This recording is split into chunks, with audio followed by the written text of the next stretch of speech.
మనసులో భయాలన్నీ మరిచిపో, మగతలో మరో లోకం తెరుచుకో, కలలతో ఉషా తీరం వెతుకుతూ నిదలతో నిశారాణి నడిచిపో.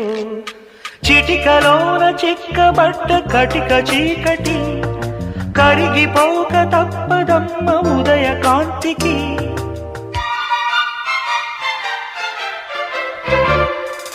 జామురాతిరి జాబిలమ్మ జోల